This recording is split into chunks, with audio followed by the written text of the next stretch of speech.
Hey coders, welcome to my channel. I am your coding buddy. आज का हमारा पहला सेशन है रिएक्ट नेटिव के बारे में। अब रिएक्ट नेटिव क्या है? आपने बहुत बार सुना होगा कि रिएक्ट नेटिव में मैंने ये एप्लीकेशन किए, या तो रिएक्ट में मैंने ये किया है, वो किया है, मार्केट में रिएक्ट बहुत चल रहा है। बट रिएक्ट है क्या? तो रिएक्ट का A to Z जो भी चीज है वो हम सीखेंगे इस सेशंस के अंदर। तो ये हमारा पहला सेशन है इंट्रोडक्शन का। तो शुरू करते हैं। तो रिएक्ट नेटिव एक्चुअली में है क्या? रिएक्ट नेटिव जो है वो एक रिएक्ट का पार्ट है। अब रिएक्ट जो है वो मेटा ने निकाला है। अब मेटा तो पता ही होगा क्या है, फेसबुक इंस्टाग्राम यूज करते हो तो मेटा आपको पता ही होगा क्या है। तो रिएक्ट नेटिव जो है वो मेटा का वर्जन है, मेटा ने निकाला है मतलब, राइट। अब रिएक्ट नेटिव क्या है? तो रिएक्ट नेटिव जो है वो एक ओपन सोर्स फ्रेमवर्क है। ओपन सोर्स का मतलब हम फ्री में कहीं भी उसे यूज कर सकते हैं। रिएक्ट नेटिव एक्चुअली में मोबाइल एप्लीकेशन अगर हमें क्रिएट करनी है, application in the sense iOS हो गया, अपना एंड्रॉइड हो गया, दोनों हम रिएक्ट नेटिव थ्रू क्रिएट कर सकते हैं।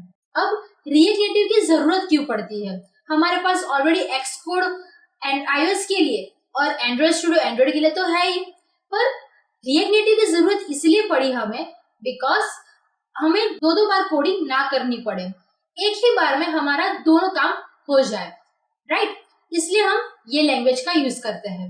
अब मान लो कि मुझे एप्लीकेशन नहीं बनानी, मुझे वेबसाइट क्रिएट करनी है, वेब एप्लीकेशन बनानी है, तो मैं क्या करूंगी? तो उसके लिए एक वर्जन है रिएक्ट का ही, वो है रिएक्ट जेएस। आपको कुछ याद आ रहा होगा, जावास्क्रिप्ट, राइट?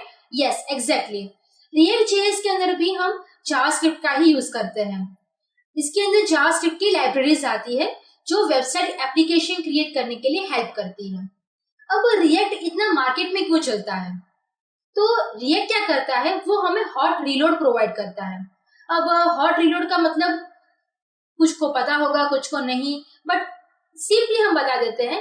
हॉट रीलोड का मतलब होता है साइमल्टेनियसली हमें कोडिंग करते वक्त कुछ भी चीज चेंजिंग हो रही है तो आउटपुट में भी वो चेंज हो, तो उससे हम कहते हैं हॉट रीलोड। तो रिएक्ट वो प्रोवाइड करता है। इससे अगर हमें कोई चेंजेस करनी है या नहीं करनी, वो हमें तभी पता चल जाएगा।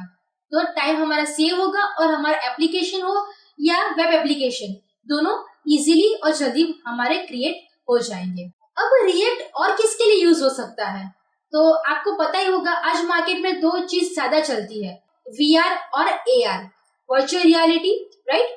तो वर्चुअल रियलिटी भी रिएक्ट का यूज करती है। अगर आपने नाम सुना होगा ऑक्यूलस का, मेटा का एक और चीज है वो है ऑक्यूलस। ऑक्यूलस जो हमें AR और VR दोनों प्रोवाइड करते हैं, वो भी रिएक्ट थ्रू हम क्रिएट कर सकते हैं। तो अब हमें रिएक्ट नेटिव बनाना है तो हमें कौन सी लैंग्वेज सीखनी पड़ेगी?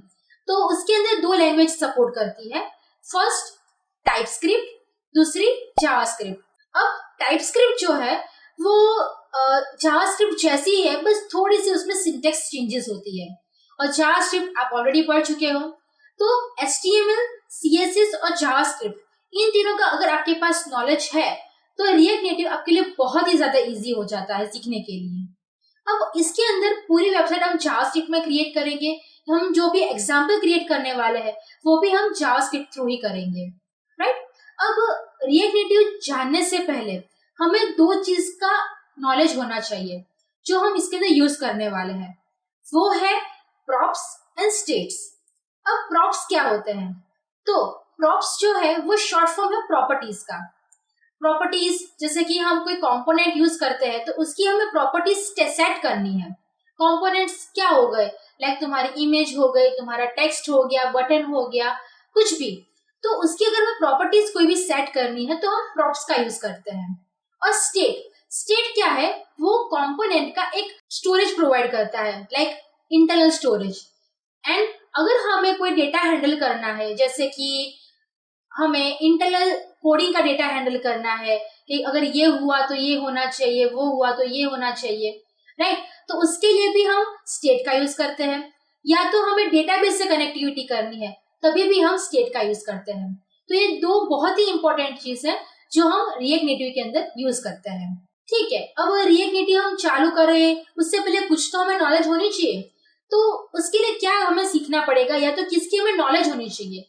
जैसे मैंने अभी कहा, हमें 3 लैंग्वेजेस हमें बकायदा आनी चाहिए, जैसे कि HTML, CSS और जावास्क्रिप्ट। इन तीनों का हमें पूरा नॉलेज होना चाहिए, क्योंकि इसी के ऊपर हमारा रिएक्ट नेटिव वर्क करता है।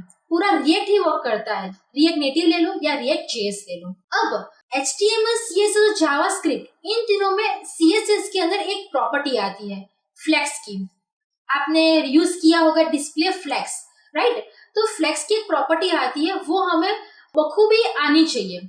उसका रीजन ये है कि रिएक्ट नेटिव के अंदर सबसे ज्यादा हम यूज करते हैं वो है फ्लेक्स। फ्लेक्स की जितनी भी प्रॉपर्टीज है, जैसे कि फ्लेक्स हो गया, जैसे हम डिस्प्ले फ्लेक्स करते हैं वो, justify content, align items, align self, जितने भी उसके प्रॉपर्टीज है वो सब हम रिएक्ट नेटिव के अंदर बहुत ही यूज करते हैं। तो उसका हमें प्रॉपर नॉलेज होना चाहिए। अगर आपको आइडिया नहीं है क्या है, तो मैं अपने नेक्स्ट सेशन के अंदर, नेक्स्ट लेक्चर के अंदर इसे कैसे यूज करते हैं या तो हम कैसे इसके अंदर क्रिएट कर सकते हैं, तो वो सब अपने देखेंगे। अब रिएक्ट नेटिव का एप्लीकेशन बनाने से पहले हमें कुछ चीजें ध्यान रखनी पड़ेगी।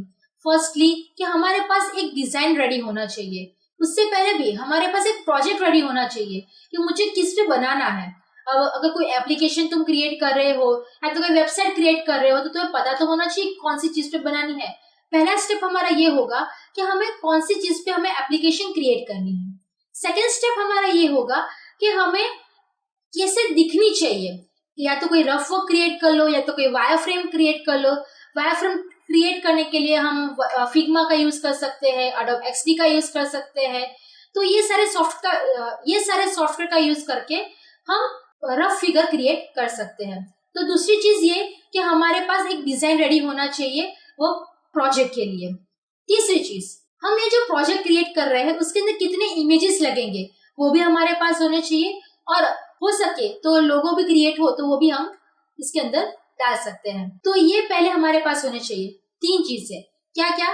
फर्स्ट प्रोजेक्ट, सेकेंड हमारा डिजाइनिंग, रफ वर्क या वायर फ्रेम, और थर्ड अपने लोगोस या तो इमेजेस। तो ये चीज अगर हमारे पास रेडी है, HTML, CSS, जावास्क्रिप्ट हमें आते हैं, तो फिर हम रिएक्ट नेटिव इजीली क्रिएट कर सकते हैं। तो बने रहिए मेरे साथ। नेक्स्ट वीडियो सेशन के लिए फ्लेक्स देखेंगे और आगे भी अपडेट करते रहेंगे। तो बने रहिए, तब तक के लिए बाय बाय।